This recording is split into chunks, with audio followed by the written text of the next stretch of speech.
Films can be live streamed, restaurant food carried out, shopping done online.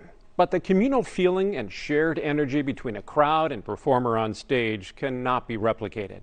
From concerts to dance, Broadway, and opera, the live event world has been hit especially hard by the pandemic. Our Sunday morning spotlight is shining on the campaign to save our stages that's rooted here in Milwaukee.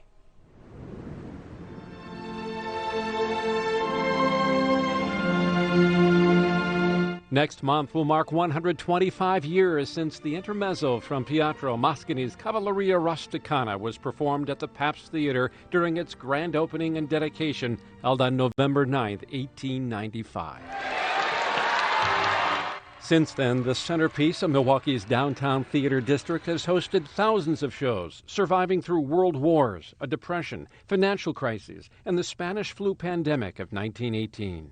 This is a rare time in the Pabst Theater's history. A rare and uncertain time. That's the power, for Milwaukee that other cities don't have. Gary Witt is CEO of the Pabst Theater Group, which operates not only this historic landmark, but the Riverside Theater, Turner Hall Ballroom,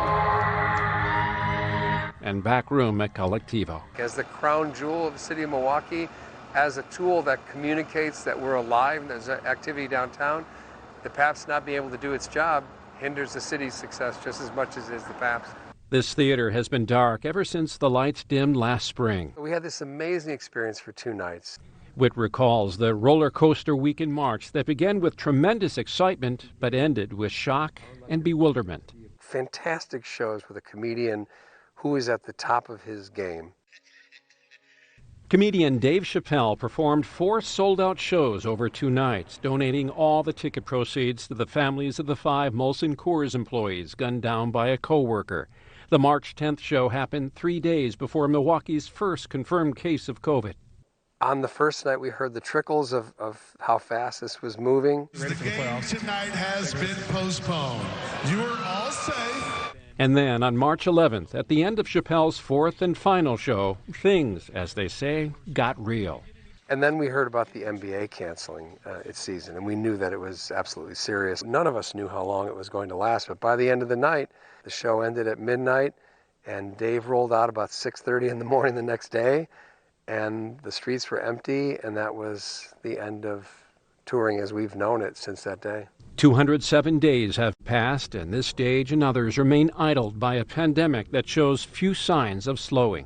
Unlike hotels, movie theaters, and restaurants that are gradually coming back to life, live event venues rely on large gatherings. Socially distanced seating is not an option. We were the first to close and will likely be the very last to open. With the clock ticking, we've learned that we could do it together. It was much better than doing it alone. Witt collaborated with a pair of independent music venue heavyweights, including Dana Frank, CEO of First Avenue, the iconic club in Minneapolis featured in Prince's film Purple Rain. It's really special for a city to have an independently owned and operated club that's been around for decades.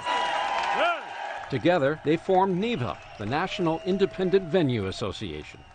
Jason Gierl, my art director, designed the first email that we sent out, and NIVA was born on Easter Sunday. Today, NIVA is represented by more than 2,700 indie venues from coast to coast. It's garnered support from hundreds of artists such as Lady Gaga and lawmakers, including Wisconsin U.S. Senator Tammy Baldwin, a co-sponsor of the Bipartisan Save Our Stages Act, which would provide more than $10 billion in much-needed financial relief to venues across the country. One of the things we've done with NIVA is we have consistently surveyed the group, the members of the group, to see, what their extinction level is, to understand when it would be too late for them. And it's been fairly consistent that, look, if we don't have any funding by the end of the year, the expectation is that around 90% of the people in NIVA will likely go out of business. After much campaigning by Witt and others, the Save Our Stages Act was included in a revised relief package introduced last week by the House of Representatives.